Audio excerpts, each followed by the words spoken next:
ಎಲ್ಲರಿಗೂ ನಮಸ್ಕಾರ. 2ನೇ ದಿವಸದ ಪಾದಯಾತ್ರೆಗೆ ಲಕ್ಷ್ಮೀಪುರದಿಂದ ಶುರು ಮಾಡಿದ್ದೀವಿ.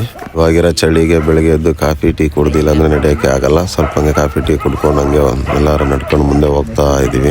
ಇನ್ನೂ ನಿನ್ ಜೊತೆ ಎಷ್ಟು ಊರಲ್ಲಿ ಉಚ್ಚ ಬ್ಯಾಲೆನ್ಸ್ ಐತೆ ಹೇಳ್ಬಿಡಪ್ಪ. ಸ್ವಲ್ಪ ದೂರ ಹೋದ್ರೆ ಕನಕಪುರ ಟೋಲ್ ಸಿಗುತ್ತೆ. ಆ ಟೋಲ್ ಮುಗಿಸ್ಕೊಂಡು ಶರಣ ಕೂತ್ಕೊಂಡು ಹಂಗೆ ಮುಂದೆ ಪಾಸ್ ಆಗ್ತಾ ಇದೀವಿ. ಬೆಳಗ್ಗೆ ಬೇಗ ಬಿಟ್ಟರಿಂದ ಆಲ್ರೆಡಿ 10 ಗಂಟೆ ಆಗಿತ್ತು.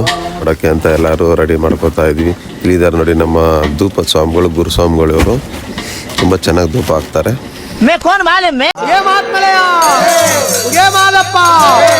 ಆನುಮಲೆ, ಜೇನುಮಲೆ, ಗುಂಜುಮಲೆ, ಗುರುಗುಂಜಿಮಲೆ, ಕಡದುಮಲೆ, ಕಂಬತ್ತುಮಲೆ, ರುದ್ರಾಕ್ಷಿಮಲೆ, ಭದ್ರಾಕ್ಷಿಮಲೆ, ಮಹೇಂದ್ರಮಲೆ, 77 ಮಲೊಳಗೆ ತಪ್ಪದೆ ತಾಗದೆರಳು ನಾಟ್ಯ ಆಡುವಂತ ಉತ್ತರ ದೇಶದ ಪಾಸ್ಗೇನೆ ವಡಗಾಯಿ ಬಸಪ್ಪ, ಇಡಗಾಯಿ ಬಸಪ್ಪ, ಸಿಂಗಲ್ಲೂರು ಕಟ್ಟೆ ಬಸಪ್ಪನ ಪಾಸ್ಗೇನೆ ಗೇ ಮಾತ್ಮಲೆಯ ಗೇ ಮಾದಪ್ಪ ಮಾದಪ್ಪನ ಪರ್ಷಗೊಂದ್ಸಲ ಗೇನೆ ಗೇ ಮಾದಪ್ಪ.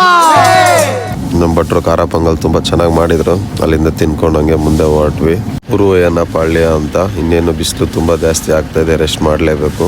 ಬೆಂಗಳೂರಲ್ಲಿ ಎಷ್ಟೇ ಬಿಸಿಲಿದ್ರು ಗೊತ್ತಾಗಲ್ಲ. ಇಲ್ಲಿ ನೋಡ್ರಿ, ಊರ ಕಡೆ ಎಲ್ಲ ನಡಿಬೇಕಂದ್ರೆ ತುಂಬ ರಿಸ್ಕ್ ಇದೆ.